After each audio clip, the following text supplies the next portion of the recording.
And here we are again. Hello everybody. Hi, everybody. Yes, we have voices Great. in our heads.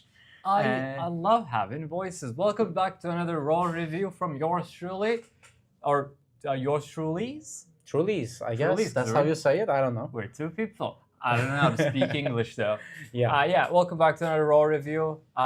We got somewhat of a mediocre episode of Raw today. Yeah, I was not expecting it, especially when it's in London, right? You expect some big things to happen. Yeah. And some big things did happen, but most of the show was boring. Yeah, in my opinion. I mean, you mentioned it, and right off the bat, I want to just get into it. Then the London crowd was not good. No, I was not expecting them to be bad, honestly. You know what they were? They were kind of annoying. Yeah. Because this is gonna be a bit of a copyright infringement maybe, but I just want to repeat something that I heard from Wrestle Talks video. All right. And you know, they're from around over there, so I'll accept their word. Where they said the London crowd really wanted to get themselves over instead of the wrestlers over. And I can see that. Really do agree with that. Mhm. Also, another thing I want to touch on too is the repeating cycle of people react the most to entrances. Yeah, So the they do. entrances take longer, so crowds react even more, so entrances take even longer. And I really like God. how Oba Femi comes out, listens to people for 10 seconds and basically says, y'all, I need to do a promo. Can you be quiet, please? I wish we could go chanting my name all night, but no, guys, Yeah. come on, we gotta get the show running. Yeah. This Yeah, is the tell second- that to Jey Uso, please. And my he did, but did not work. Yeah. Honestly, He did. sadly. He did tell him that. I mean, yeah, I wish everyone was like Oba Femi in this regard. Like everyone, 'cause, you know, whenever the Bloodline are out, or like the just Roman at least is out, he stands in the middle of the ring for like 5 minutes, Yeah, he just does. soaking the crowd in. But you don't have to do that on every single TV episode. Do that. But- Those are pay-per-views. You know, at least that's Roman, you know? Yeah. Seeing Oh. Roman is already a thing. This is why Oba is the best. He's like, guys, I have a promo to get to, and I'm wearing a beautiful shirt. That's beautiful, yeah. What- By the way, let's get into the show, What yeah. a shirt. I believe that's the... Oh, is it? Yeah. This look one. How glorious this shirt is. Love this guy's My guy. stuff, man. Like Yeah, everything. He's so yeah. cool. I want this shirt, but it's not going to look as good as on No, me. definitely as it not. does on Oba. But Oba comes out, and he's like, hey, I'm the best thing around, and I'm going to win King of the Ring. And Yeah, I'm gonna beat everybody's ass. yeah, and Basically saying that. I wonder which title am I gonna go for? Am I gonna go for the Cody Rhodes Championship? No one says anything. Yeah, No one's excited for No, that. people even boo him Yeah. when he says, "Do I go for the Undisputed Championship?" People do boo him, but then he's like, "Or do I go for the World Heavyweight Championship?" Everyone's cheering hard. Yeah, everybody got really hyped for that. I'd rather see him beat Roman's ass as well. Yeah, instead definitely. of Cody. That's the better choice. Yeah, not like Because it's gonna you don't happen need to. You realistically. don't want to get near Cody, man. That's just a sinkhole that you can't get out of. Yeah, unfortunately, That's terrible. for like the past 5 months, Cody has been a vortex that sucks all the joy out of. I mean, other yeah, it killed wrestlers. career killer's career Yeah, by killing Gunther's momentum. this latest reign of Cody has been a disaster for Drew McIntyre, Randy Orton, Sami Zayn, Gunther. I wonder. And many more, probably. I wonder who he's gonna infect next after this shit is over. Well, at least he can't infect Jey Uso, man. He's already terrible. Yeah, Jey Uso can't. I mean, can he get any worse? I doubt it. I'm optimistic. There's always room for him to improve. But yeah, all right. Let's get into it then. So speaking of though, Jey Uso, after hearing Oba mention the World Heavyweight Championship, Yeah, Q just Jey Uso. comes out. Yeah, and my God. So Jey Uso makes his way, not from the ramp though, from the crowd. From the crowd. So of course, everyone is yeeting. Not many as people as I expected, though. Yeah, to be but honest. London, He's getting lower and lower. Because London, it you're should a great be. crowd. Like London, even though Paris is famous, right? London, I won't say London, but UK is probably my favorite wrestling country. Yeah. Because anytime I watch any British UK like in the show. yeah, in the show, man, the crowds are always insane, and of course, all in London has always had great crowds. So I had high expectations. Yeah. And London, why are you yeeting along with this, man? Yeah. By the way, apart from this whole segment, did we have any British wrestlers in the show? Yeah, we'll get to her in a title match. Oh, right. Only her? Right? Yeah, one I'm pretty sure Paige is English. Yes, she is. specifically. Yes, she is. And Lyra's Irish. Yeah. I don't know does what it count. I don't know. I mean, you sort could of. have Kit Wilson. You could have Fraxium. You could have a lot of stuff. Wait, where's so wait. Actually, wait. Axiom is Spanish. Right, Fraser. What was his name? Nathan Fraser. Nathan Fraser is British. He is, right? He is, yes. Yeah. I mean, fucking Blake Monroe would have been great on this show. Yeah, just add some British people in so that Yeah. people can get Dude. behind them and make some noise. Like one of the loudest things tonight was Paige having a shit match. Yeah, it was a shit Imagine match. Blake Monroe on this show. My God, imagine Kit Wilson on this show. Imagine Kit Wilson if he wasn't electrocuted and doing stupid shit with. Yeah. No, yeah, he's been Dan brainwashed. Hi, Housen. Imre. Welcome to the stream. Hello, How you Imran. doing? Welcome.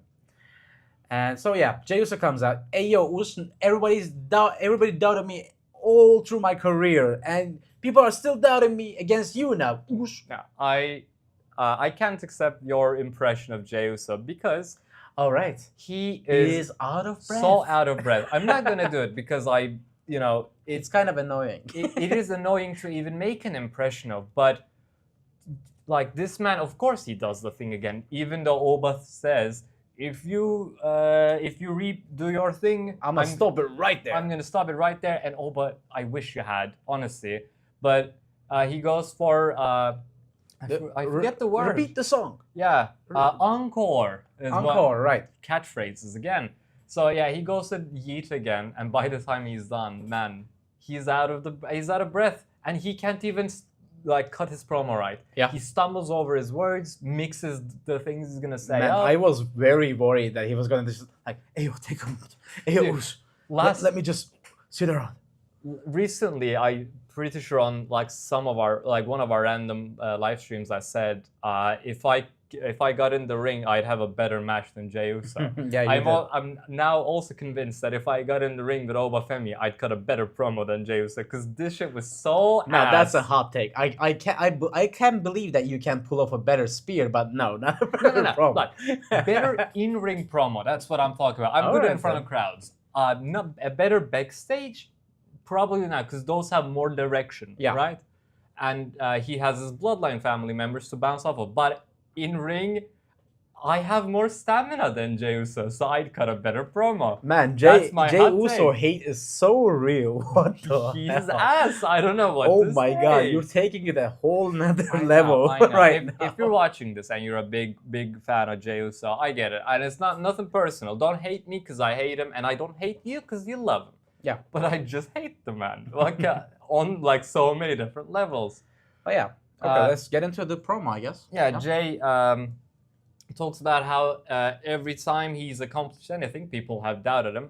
Because yeah, we did doubt you. I was a big fan of yours, Jey, when you won the Royal Rumble. That was until you had your match with Gunther, though. Yeah. And then he goes on about his plans to get the title off of Cody, of course, and Oba responds, no, that's not going to happen because I'm going to beat Roman Reigns. And even further, you're not even the family member or member of your family that I'm worried the most Yeah, about. I'm worried about your cousin, dog. Worried Not about your you. cousin. And great line from Oba, too. He says, take that bullet and Oh wait, take you it back. we didn't mention the warning shot yet, man.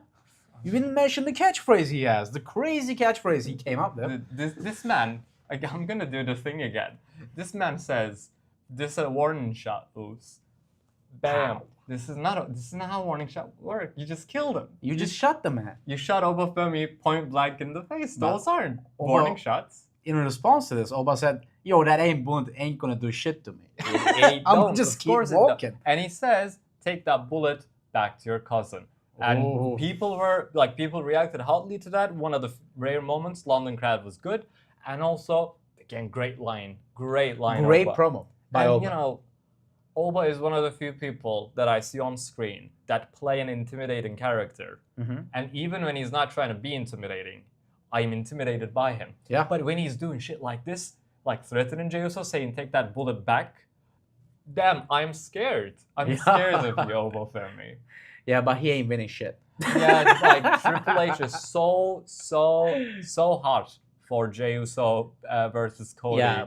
By the way, we have a prediction video coming out for Night of Champions in a couple of days, so be sure to check that out when it comes out. Of course. And we talk about this in detail in that video, so let's not check that out. Let's get into that. Good point, though. Yeah, let's not make the stream any longer than it needs to be. Yeah, because you're gonna hear us talk about Jey versus Cody a lot. Right. So after that cousin line, they just look at each other menacingly, and that's it for the segment. I wish they got into a little bit, but I guess we don't have any more time for it unless they do it on SmackDown. So I do wish they got into a little scuffle, but Oba would rightfully just kill Jey Uso if they got into a brawl. So maybe not. We're hiding that. Yeah. Just wait for a bit. So after this, what do we have? We have a backstage segment with Adam Pearce, right? Adam Pearce and LA Knight are talking. LA Knight remains being one of the funniest things on the show every week. This was very good. Just is now complaining about what happened between him and the Usos last week. So then we see Jimmy coming out. And Jimmy has some great points to LA Knight, where he says, hey, I'm the only person that even a little has even a little respect for you. Everyone else is out to get your ass. I'm the only one on your side. And you beat my ass with a chair. What's about that? What's up with that? So they get into a little argument there, and then Adam Pearce says, all right, then there's one way to settle this. Tonight in London, it's LA Knight versus Jimmy Uso. And Jimmy Uso likes this very much. Yeah. And adds to it, let's do it. And then LA Knight says, hey, yo, I just came up with some idea that I never heard before. Yeah. Hey, Adam Pearce, book this match. Jimmy Uso versus LA Knight. You never heard that shit before. Yeah. Jimmy says, that's what he just said. And LA says, I don't hear a damn thing he said. Yeah, that was pretty LA Knight is hilarious. Yeah, and so we have our match. Yeah, Jimmy Uso versus LA Knight. Like, somewhat of a big match, honestly. Yeah, like, I would say so. At the, like, these two names, where they're at in their respective stories, this feels a bit weird being a spontaneously booked match, but it'll turn out to be... To be honest with you, like, this match being announced is actually more exciting for me than the main event, believe it or not. Oh, yeah. I will agree. And, like, this will actually turn out to be something, like, kind of really nice, actually. Yeah. But we will get to that. And before that, though, we have our regular Brie Bella and Paige match weekly. And they are all terrible. And this was also terrible. Was it? I mean, it's the same match every time. Brie Bella doesn't do a lot. He just does a couple moves. They try to be synchronized with their moves, and they just fail miserably. And especially also, like that knee and yes kicks combo. Oh my god, they can never make that shit work. Yeah. Why not? It's not that hard, man. Like, Brie Bella just aside, wait a second, right? Brie Bella aside, because even though the bar is low, I think she's the better wrestler in this tag team. Oh, you really think so? Yeah, like if you give her a chance, then like against a good opponent, I think Brie Bella can like go a little bit. Yeah. But Paige, just like I can't even tell if she's a bad wrestler because she doesn't do anything. Every match, she hits like 2 suplexes. Yeah, some like knee strikes. 2 takedowns, does a couple strikes. Rampage wins. Yeah. That's every single Paige match so far. There is no variety. This week we have Bayley and Lyra for the Divas of Terror grinder. Divas of Terror. That's a good name. Yeah. So this was obviously teased beforehand in, I believe, the prior episode of Raw. Where, Lyra was... Last week. Lyra was really excited to be able to set this match up and was really excited when she was telling Bayley about it, right? So...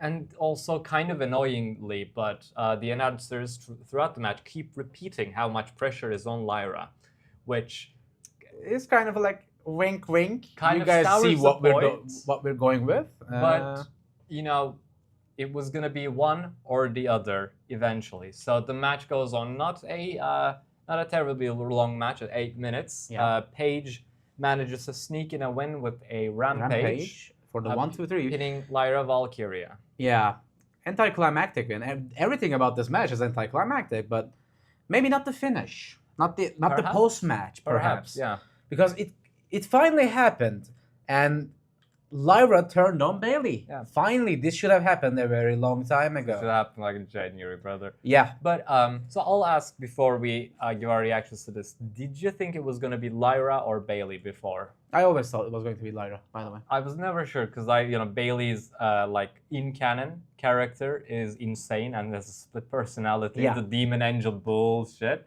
So I always thought there was a solid chance it could have been Bayley. I mean, canonically, yeah, you're right. Yeah. But from the last couple of weeks, we've seen that Bayley is actually more the sympathetic person. Always, yeah. She's always like, we're the best. Don't worry about it. And Lyra was the most selfish one in their interactions. Getting there a bit. So yeah, they kind of signaled this, being Lyra.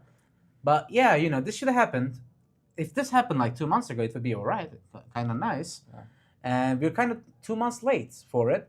But at least we'll see Bayley and Lyra on their own again. Yeah. Finally, thank God. So they can rise from being nothings every week. So Lyra really lays it in against Becky. And Bayley? I guess, did I say Becky? Yeah. I was thinking of Becky Lynch for a separate reason. Yes. But really lays it in on Bayley. And the only thing I have negative to say about this, I thought it was all right. Yeah, it was all right. It was what was supposed to have happened. The crowd were just didn't react to this a lot, which was... The crowd didn't react where they should have for most of the night. And like a lot of times, I won't even mention stuff like this but I don't think this was a case of, the crowd didn't react because they didn't care. Because I really don't care about the WWE products.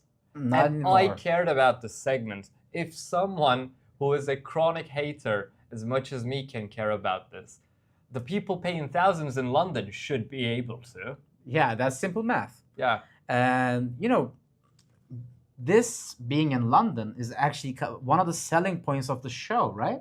So you expect a good crowd. So it's way more disappointing when they just don't do anything. Yeah, because like they market it as they have a special Raw logo with the UK flag on it and everything. It is marketed as like a special occasion thing. Mm-hmm. And didn't live up to it in any way. Like this could have been like a Tennessee show. Yeah. Kentucky show. Yeah. This could have been I'll say this was louder than a Vegas show at least. I don't know, but the Providence episode was kind of... I think it was the worst crowd I've ever seen all year. Where's Providence? New Jersey?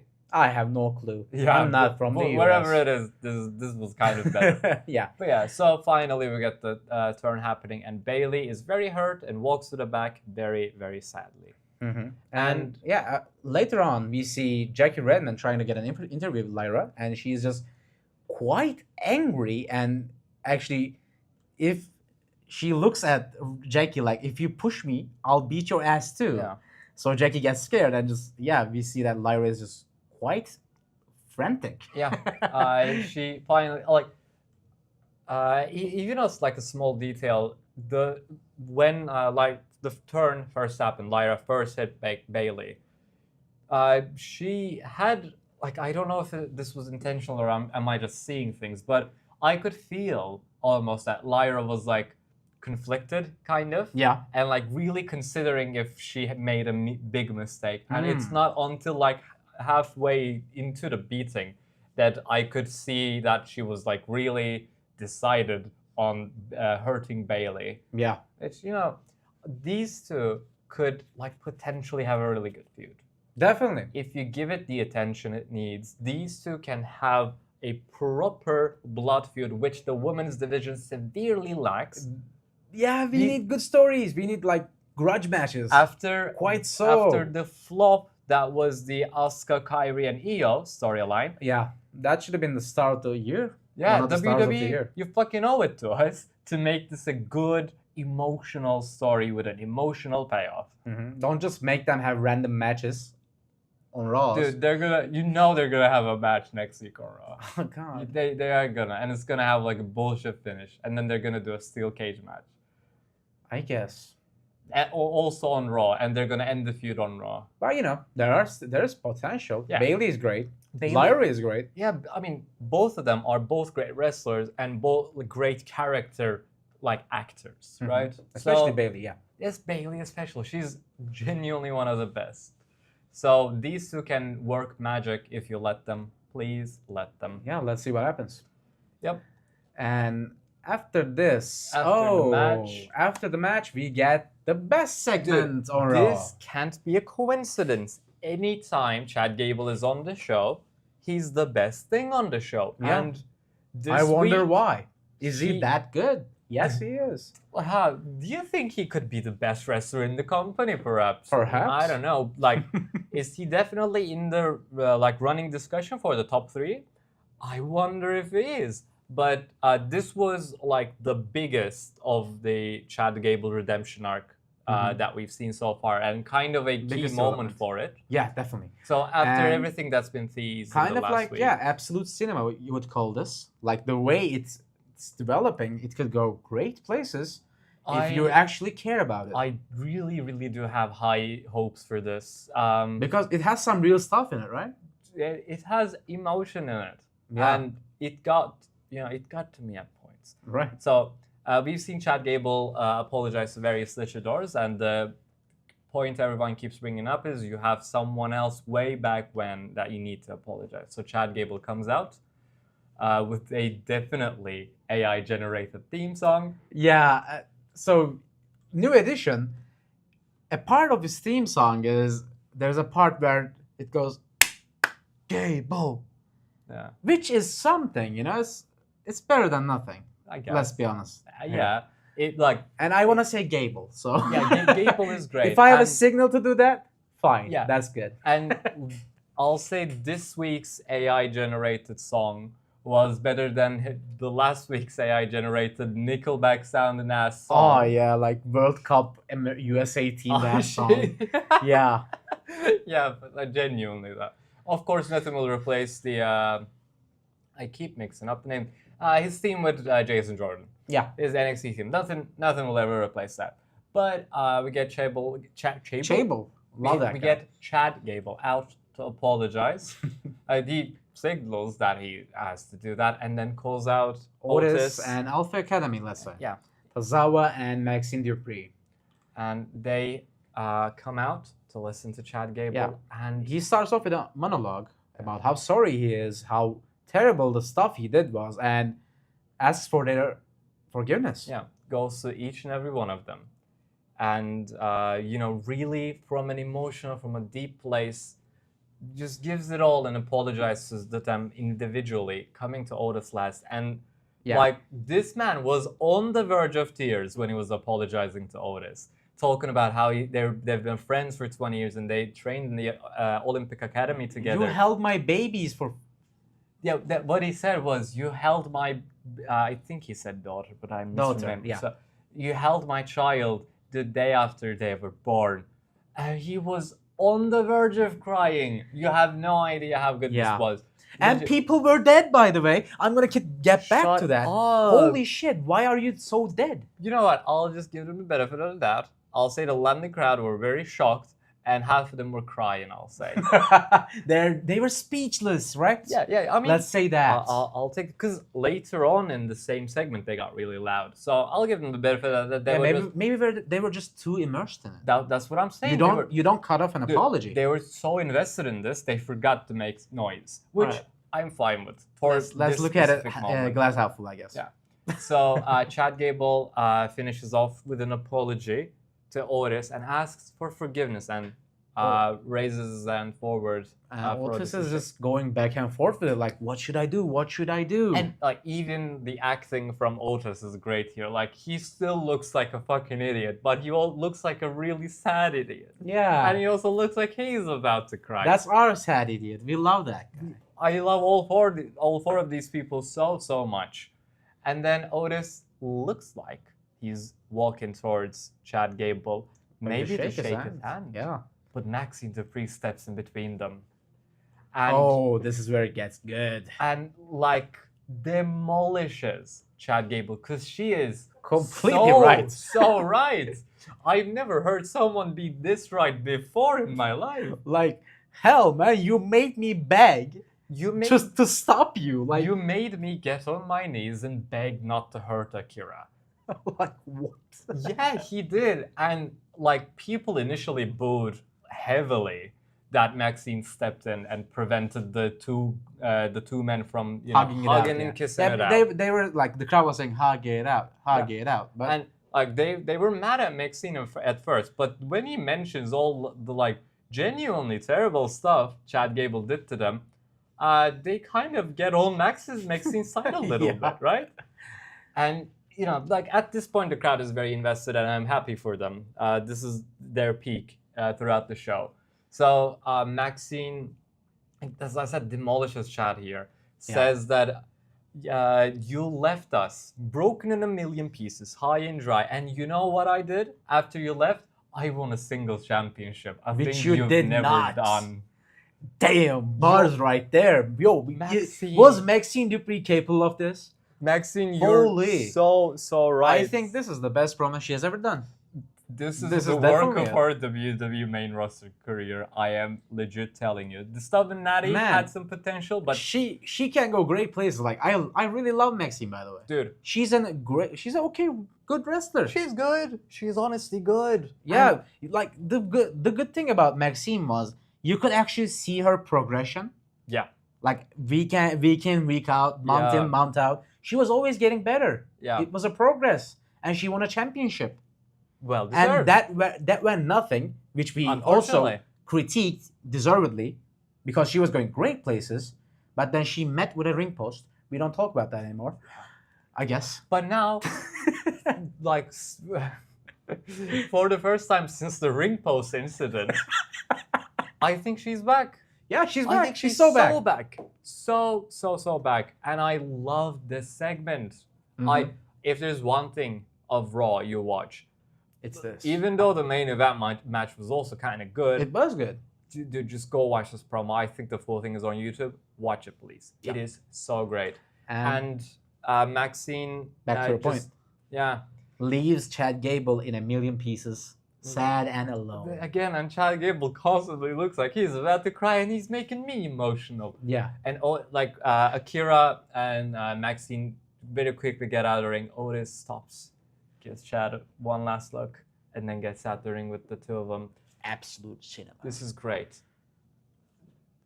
One thing I do want to say, fuck the Vision stuff.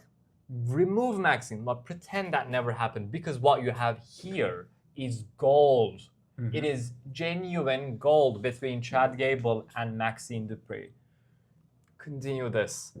Because the longer you make us suffer and the longer you make Chad Gable suffer, the bigger the payout is going to be. And you can really make this go. That's a good point. Don't make it too long so that we don't get bored of it and it doesn't seem aimless. Yeah, don't take like 4 months, please. Yeah.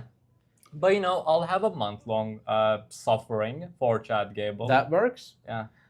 But I'm still waiting on Maxine to join Vision and actually damage Chad Gable in some way. And we'll be talking about that in our next upcoming video. Yeah. Make sure to check that out. Make sure to check that out as well. But, I really, really don't want Maxine to go heel from this. Because... But she is. She is going to heel. She shouldn't, though. First of all, a woman being treated badly by a man and then becoming a bad person because of that, that's not great optics for you, WWE. No. Because you have a reputation already about, a lot of things. But also, she can't turn heel from this and even join the Vision. And Alpha Academy can feud with the Vision. I think you're delusional, buddy. Alpha Academy can even feud the Vision. If you had the pen, yes. If I had the pen, No. I'm saying Maxine turns heel, joins the Vision, like you say. Yeah. And then Alpha Academy and the Vision feud.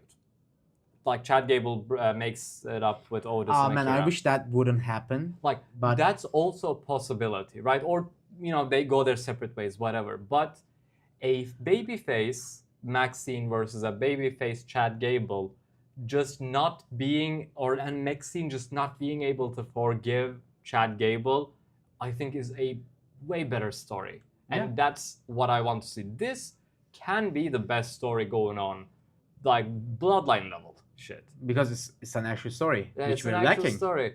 And it's so weird that Otis keeps having weirdly good stories. Yeah, Otis. Out of everyone. He's great. All right. Yeah. We'll see what happens next. We'll see what happens next. And we have a backstage segment where Dragon Lee talks to Rey Mysterio before his match with Ethan Page, and Rey's like, "Hey, yo, dude, you got this. You got it. That's it." So Dragon Lee and Ethan Page are on the sort of the level where they're close to the IC Championship, but not fully there. So this is kind of building that forward. They've also interacted a lot these past weeks. So this is just a normal match. No interferences, very, very weirdly. Yeah, I mean, this is a clean match, but kind of. Ethan Page uses cheap tactics. Yeah, like, Ethan Page headbutts Dragon Lee square in the dick. Yeah, and that's not called a clean match. And turning Dragon Lee's in front of the referee, by the way.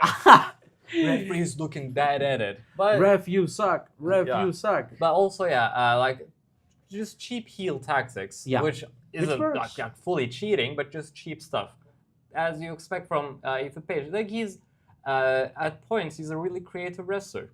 Yeah, and it does really show. Like this was kind of a good match. Of course. Yeah, and of course, Dragon Lee is fantastic. So again, the match ends with Dragon Lee trying to go for a Styles Clash, and Ethan Page gives a low blow with his head. Yeah, creative spot. I liked it. Ethan Page is great. Yeah, in some ways. And then hits the twisted grin for the finish. For the win. Good. Ethan Page can go a long way. Good development. Ethan Page needed the win, in my opinion. Yeah. So this was a good call. He was just about to start feeling like second fiddle to Rusev. Oh yeah. Or like manager to Rusev, like Kiana James type shit. So I think we needed this. A solid win, clean, at least no interference win was exactly what he needed. He really benefits from this. So this is good. Good looking. See, wrestling is so simple. It is incredibly simple. Like, when stuff like this happens, we can talk about it in a minute, call it good, and just say we're entertained. Beautiful. If the whole show was like this, would have 10-minute streams and like actually get to sleep on time. Yeah, maybe. Maybe.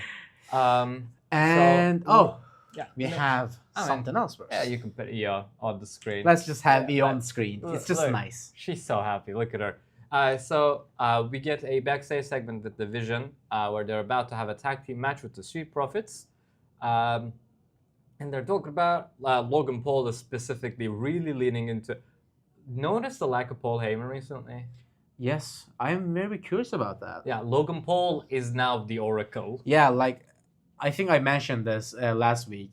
I think Logan Paul is the mouthpiece of the Vision now. Yeah, I think it's official. I think they just took Paul Heyman out and just hope no one notices it. I mean, that's a good idea, I'm not going to lie. Because we need Paul Heyman elsewhere. We need the whole Vision gone and just do it quietly and hope that we don't notice. But the Logan Paul is talking about, Braun Breaker and Austin Theory, they're going to finish it all tonight. They got it. They so got it. Definitely. So... it's that match. Braun Breaker is also going to kill Seth Rollins, by the way. A Night of Champions, kill him. So we're gonna have that match in our main event, but then Io Sky comes out for a in-ring promo. Talk about Queen of the Ring, of course. I love Io Sky's promos. She's like got such an infective type of energy. Yeah, she's so jolly and happy. It just makes you smile. It's really good. It's really great. Doesn't she? I cannot help but smiling whenever Io cuts a promo By like the way, this. she's looking fit, like more than ever. Did you notice that? Yes, I absolutely did. Like, it really looks like she's fucking in the gym recently. She's hitting it. Goddamn. Maybe is that because she's winning the championship? And needs to be in great shape for some new championship photos. I hope so. We'll see. But of course, Liv Morgan comes out like, I'm the greatest world champion ever. Okay. Pardon, of all time. Yes. How many times have you defended that title, Liv? Is it once? I don't know. Is it? Was there? Did she ever defend it? Did she have a defense of that title? Am I forgetting? Didn't she defend it one Raw against like Sol Ruka? Oh yeah, I think so. I think so. Yeah. Well, she's not a fighting champion. She's very distinct. In the post Divas titles, I would rank this run of Liv Morgan as like near the bottom. One of the worst title runs. This is worse than Stephanie McCare's. This is at least step with 7 matches. Yes. Right? This is and just we shit. were hating on Stephanie McCare's reign. So yeah. I'm gonna keep my mouth shut. I miss Stephanie McCare so much now. Wow. I was not expecting it. I because, love Liv Morgan. You know, we wanted Liv Morgan as the champion. We absolutely did. I wanted her to win the Rumble since 6 months before the Rumble. I wanted her to be everything so much. Dude, don't wait for Io Sky to be in a tournament just to have a feud with Liv Morgan. Like, make it an actual thing with Judgment Day versus Io Sky. And have her, I don't know, have some friends because she's such a nice woman. This and very is friendly. Kind of the first story Liv Morgan is having since Stephanie McCare. And it's not even a proper story. Yeah, apart from the whole Judgment Day, which is taking too damn long. Dude, Judgment Day is a deadly, fatal sickness in this company. Dog, do you guys like each other or hate each other? Just make up your goddamn mind. Like, come on. Anything that has anything to do with Judgment Day just gets sucked into, like, no fun, no joy. R-Truth and Damien Priest became terrible. Go, you remember... Hey, R-Truth was very funny in that, guys. You remember R-Truth was really funny in Judgment Day. Because it was... He hasn't been funny since, though. That's the issue. Damien Priest is doing the worst work of his career, and now they're dragging Finn Balor into that Judgment Day 2 vortex. And on Raw, Stephanie's reign suffered a lot because of Judgment Day vortex. Yes. Now Liv Morgan's own reign is fucking horrible because of Judgment Day. Like last time, when the World Championship was good, it was Raquel versus Stephanie McCare. It was the last time, I think. Because I was kind of excited for Raquel. Hey, it was better than this. It was better than this. It was better than this. At least we can say that. Please, Judgment Day, break up already. Judgment Day exploded? Judgment Day exploded? No one knows that. No one knows that. Judgment Day. Yeah, because that's Liv's character. She is Judgment Day, as of like in the shape of a human being. Yes. So Liv and Io Sky go a little bit of back and forth. Io says a great line where she says, "Are you sure that crown is gonna fit on that big head of yours?" That was hilarious. Great line. Yeah. Coming from a person who can speak perfect English, it's very funny to hear that. So they get into a bit of a scuffle. Io throws. Eventually manages to base down a bit and then manages to throw Liv out the ring with her title still in the ring. Yeah, just taunts her. Yeah. Gets the finisher up. Getting the finisher up, and then that's it for Liv Morgan. Yeah, Liv Morgan got hurt, by the way. Did you see that? Her cheek. Can we see it in this picture? You can kind of see it. I think it's from the dropkick, but I don't know. I think she's that's fine. Just makeup. Oh, really? I think that's just makeup. I being thought at the guy. Look, like, do we have any like close up? Like, she has like very pronounced makeup, right? Oh, right. Yeah. But like what could have happened was like a slight bruise or like red, a bit redness from that kick hitting her in the face, combined with the makeup getting like messy. Maybe. Trouble. That's me. That's her. Okay. So, moving on. Moving on. What do we have? We have the exam. Okay. We have. Oh, you want to get into that? Yeah. Let's keep it quick, all right? I'll keep it quick. Dan Alvin was organically funny when he first came into the company. For like a week, I guess. I'll even say like 3 weeks, right? And now, because he's just so forced, he is so unfunny, and probably the worst thing on the show on a show where, Brie Bella and Paige wrestled. So take that with what you will. But Danhausen is so unfunny. And then he later in the show comes out and gets a good amount of screen time. Gets the screen time, but doesn't get loud reactions. Of course not. As he used to. Because it's not funny. I think even 7-year-olds wouldn't laugh at that. Danhausen is like slop. Everyone's complaining in AEW how Danhausen was underused. He is overused and forced now, and he's right. Just back to not being funny. To recap it, Judgment Day are upset. Oh, Danhausen took their money. We gave you $100,000 and you didn't curse Oba Femi. Yes. And then during the shenanigans, JD McDonough gets electrocuted.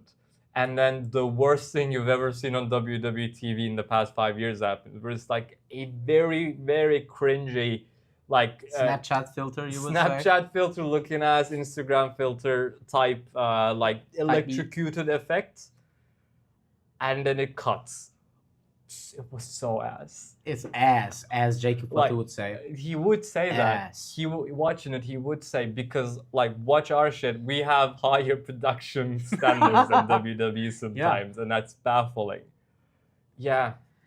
Terrible, but cringe. Honestly, cringe. What followed it was kind of funny, at least. Yeah. Following, we see JD McDonough in a couple more segments, and in every one of them, he's looks like he's almost always about to faint. And he goes limp a couple times, and he's great acting by JD. His acting was really good. Just that his script, I'll say, or his role was kind of cringe. Yeah, again. At some point there with Adam Pearce, and that was the only funny bit. Yeah, that was the only funny bit. I think that's the. Dom is no, Adam Pearce is you should go see a doctor, and JD goes, doctor, doctor, Mr. Doctor. Are you the doctor? That was kind of funny, but this was funny tonight. If they continue it next week, it's not going to be funny. Oh, it's going to be terrible. Don't get me wrong. If that's JD's gimmick now, he introduces because how many weeks has Miz been electrocuted now? 3 weeks, I think. I think he is still that zombified Miz, right? Yes, he is. Oh my God. He is. Both him and Kit Wilson. And I wonder what we could have used Kit Wilson for. Maybe in London. Maybe for a cheap hometown pop that you're too stupid to get. But it's baffling shit. Enough of that Danhausen slap, man. It's fucking terrible. We get to LA Knight versus Jimmy. Which was not terrible. Very good. Not terrible. The match itself was nothing special. I'll give you that. I mean, it's LA Knight. You're allowed to see him. Yeah, you're allowed to see LA Knight. He's not an exceptional performer. Jimmy Uso is whatever, and neither man better than Jey Uso, kind of at this point. And neither man really put in pay-per-view level work. So it was your standard TV match. What was really special though was the ending. Oh yeah, and it was beautiful. Man. So, we can go play by play a little bit on this one. Yeah, please do. Yeah. So we see them having their match, and LA Knight does his usual jump. Yeah. Where he turns it into a superplex, right? Yep. And Jimmy Uso pushes him off, but then we see Solo Sikoa in the crowd. Yeah. So LA Knight gets back on top of Jimmy Uso, who's sitting on the turnbuckle, and then looking over, he sees Solo right behind the barricade, and he starts going forgetting that I guess Jimmy Uso's right, underneath him. He's like, "Hey Solo, what are you doing? Get out of here!" And Jimmy then pushes LA Knight, which the ref goes to check on. And while he's doing that, Solo jumps up on the apron, first looking dead at LA Knight, and then turns and hits Jimmy with a spike. By the way, you're missing some details. It was kind of funny. Solo first does this. He kind of laughs at Jimmy and then just hits his ass. I keep saying, Solo, underrated comedian. He's hilarious. I think, again, I don't know if it's intentional or that's just who he is, but he is hilarious sometimes. So yeah. I mean, it's his brother up there, and it's kind of natural to him, I guess. I mean, yeah, it would be funny if, your sibling was, right there betraying you. Yeah. But yeah, Solo sick of... Sicko. Did you do that intentionally? No, that was not. Damn. So yeah, Solo sicko all the bloodline drama, and he did warn them that if you mess with my family, I'm gonna mess with yours. So he spikes the life out of Jimmy, and LA Knight comes to kind of confused. Oh yeah, he's like, what the hell are you doing? Then bam, Bang. DFT. Yeah. So this leads to some interesting paths that we have. I really like this. Oh man. Can I say I'm excited? You know what? The pairing of LA Knight and Solo Sikoa, oh my god, that would be the funniest thing those ever. Two would be like I want Tala and Tama like be back behind the scenes silent guys. Yeah. Tama can be funny as well sometimes. But I want the main spotlight on just LA Knight and Solo for a bit. Just goofing around. Those two would be hilarious. And also like what LA Knight did tonight is undisputably a heel move. Yeah. He took advantage of it. He took advantage and he benefited from Solo Sikoa, who for weeks LA Knight has been accusing of helping Bloodline. Now Solo proves that he was wrong all along and proves me wrong that he was an inside man working for the Bloodline. Comes out and helps LA Knight. Next week we're gonna have some consequences. Believe that. Hell yeah. And Jacob Fatu is not gonna let this shit go. I don't say this often. But I am excited for some Bloodline stuff. Yeah. And even more baffling, I'm excited for some MFD stuff. Some Solo Sikoa stuff. They're doing something good. And big question, where was Jacob Fatu during all of this? Ass. There are so many interesting questions. Maybe Jacob could have come out, but he doesn't listen to Jimmy's. He doesn't run to their aid. Yeah, he doesn't listen to Jimmy, just doesn't listen to him normally, nor does he listen to Jay's punk ass. Jay's punk ass. So he keeps saying that. That's a new catchphrase, right? Like that's stuck, man. Fatu, one thing I'll say about Fatu, he always does this.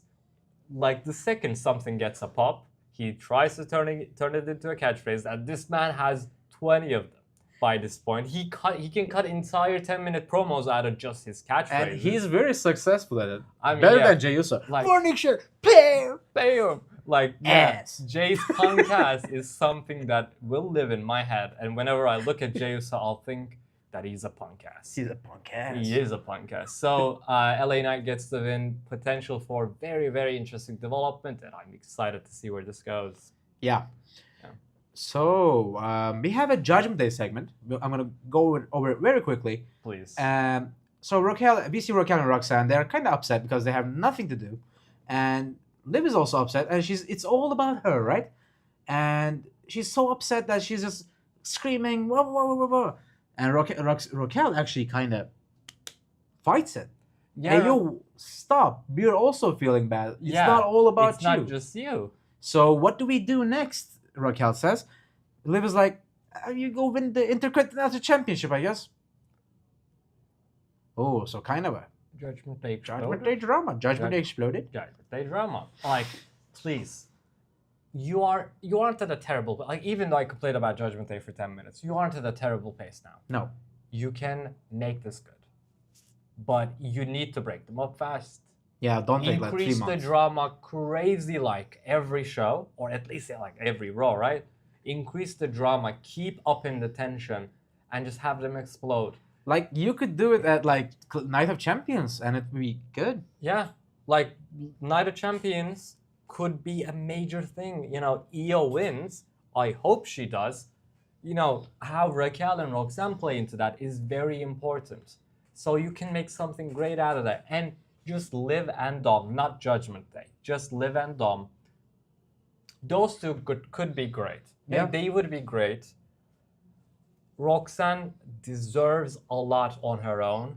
Or with Raquel maybe like as a bodyguard. But Roxanne, we need a singles Roxanne main roster full run that we never got. We need her at the top of the card. It's been a while since Roxanne is here. So we actually need some stuff. We need to be able to take JD McDonough seriously again, and that requires a repackage and his own, like, show us that he's capable of doing shit on his own in the mid card. Yeah, potential here.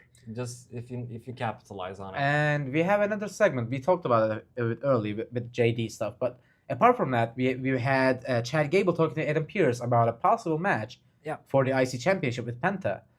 And while he says that, Dominic Mysterio comes and, Ayo, Us, you're apologizing to every... Not Us.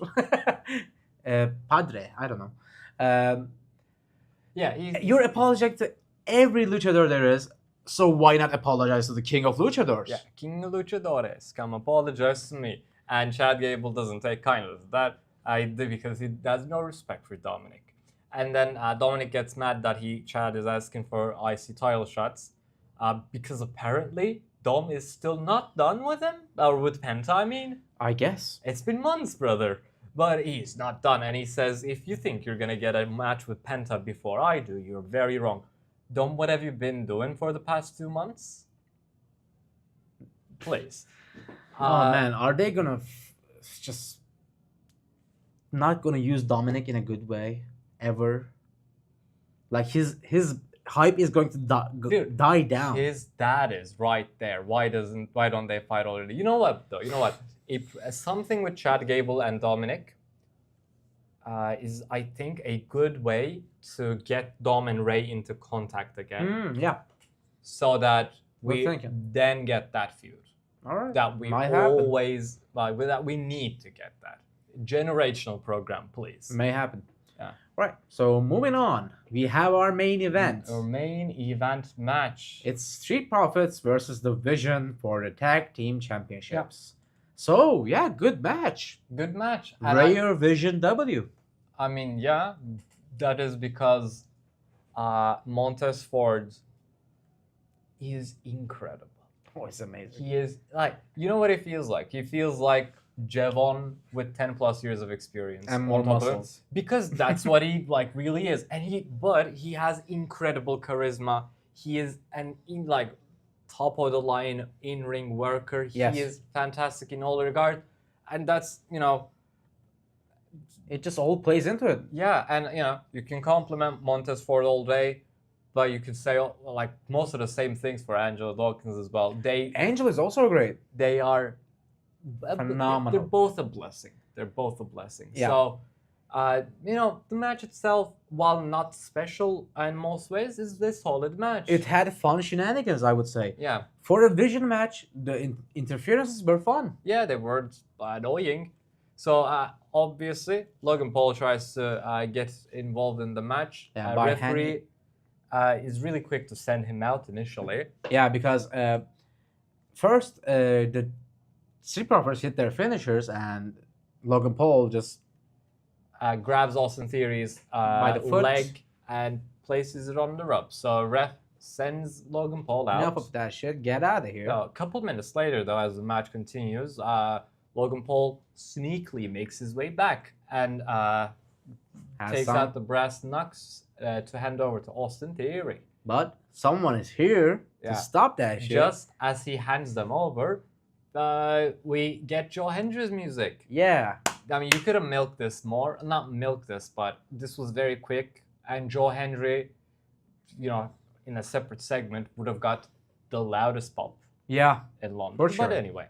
This was cool, though. It was still cool to see him. So his only thing now is that he really hates Logan Paul. And wants him fired. And that's why I love you, Joe Hendry. So Joe Hendry runs down to chase Logan Paul away. But unfortunately, Theory still has the knucks. Oh no! What are we gonna do about that? Well, someone's going to do something. Will come out. Yeah. Take the knucks right off of it. I was gonna say Vision. Austin Theory's hand. Hit him with it. And just punch him in the middle of the face with it. And that leads to another spectacular. Every single frog splash this man does. I think it's called the From the Heavens frog splash, because it is from the heavens. I mean, that's as high as he goes. Yeah. Did you see that he splashed and he did another jump? He did a whole flip off of a frog splash. He double jumped in real life. Yeah. How can you do that? This man competes. I made the Javon comparison already, but before Javon, this man was your original bouncy man. Yes. And he still competes with Javon for that title. I would like to see Javon do that. I bet he can't, by the way. Javon Street Profits. What do you say? Oh my God! Why have I never thought about that? I'm not just pairing them together because all three of them are black. That's not my point. Javon feels like their child. Oh yeah, it's like the middle ground, you know. Yeah. Angel Dawkins is the bulky version. Montez Ford is the muscular, lean and muscular version, and he's the most athletic person. Javon is young and skinny. Yeah. And you know they'd be so fun together. Yeah, Montez and Javon, holy. Yeah, just Javon and his two dads just hanging out. They'd be great together. Oh yeah, like when you mentioned, Write that down. I did not think of that. Fantasy booking because the Vision wanted to recruit Javon, so this actually adds up. It's in universe also makes sense that Street Profits want Javon now. Book it, please do it. So yeah, solid match. Seth Rollins turns it over. And we have finally the Vision are not the tag team champions. Like, oh my god. Vision aside, finally Bron Breakker isn't the champion. Oh yeah.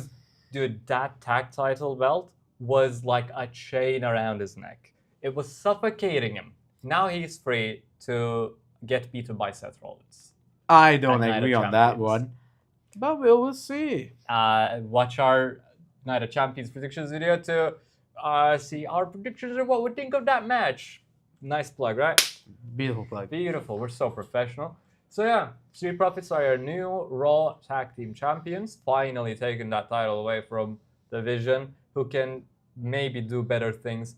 You know what I think though? I think it's proper time that the Street Profits, now that they're done with the Vision, hopefully, they can go back to SmackDown. And liberate those titles as well. Oh, just unify it? Yeah. I mean... I don't know about that. Yeah, dude, that's mostly a joke. Yeah. But I also think there is some point to that.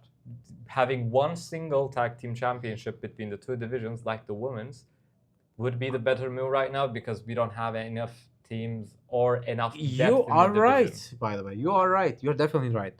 Like, having a SmackDown tag team championship is terrible. Yeah. It hasn't been good in like, I don't know, very long time.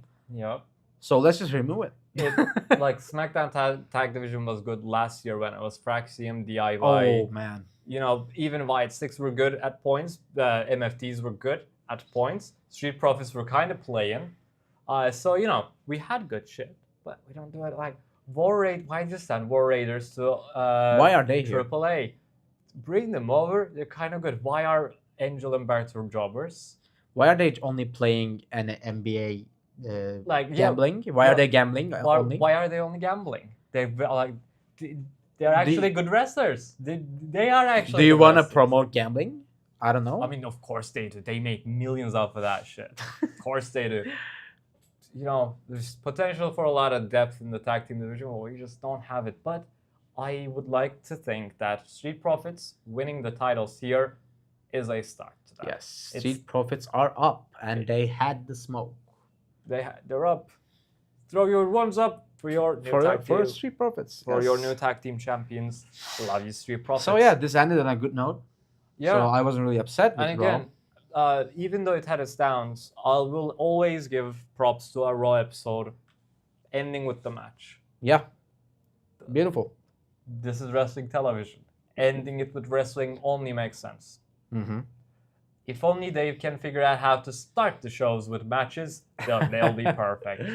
Oh yeah. But still. So yeah, kind of an average. If you put everything together, for me this was kind of an average. Yeah, average, Raw, above average. Because there were high highs and like miserable lows. Bringing it all together, it ends up in the middle for me. Yeah. All right, I'm fine with that. Yeah. So we will have our Night of Champions. Yeah, we only have one SmackDown before we get to Night of Champions. And one maybe criticism I'll give towards this Raw as well. This didn't really have all the spice it needed to be the go-home show. Yeah, especially for Bloodline. Yeah, like it's very surprising. I mean, I guess they have SmackDown for that. The Bloodline aren't even on. Like aside from Jey Uso, who has the thing with Oba, the Bloodline. Roman is not here, right? Yeah, Roman is not coming to Saudi Arabia. Yeah, he's not. I mean, maybe for he's big money, he can be there for an appearance, I guess. Oh, maybe. Yeah. But yeah, we have the one SmackDown, which I doubt anything important is gonna happen. SmackDown And it's a SmackDown. Yeah. And then only Night of Champions to look forward to. But you have other things to look forward to, such as our Night of Champions predictions dropping in a few days. And we have something perhaps even more special cooking up for next week. Yeah, be sure to check that out. Yeah, make sure you're subscribed and keep following Mark and a Half for everything we have upcoming.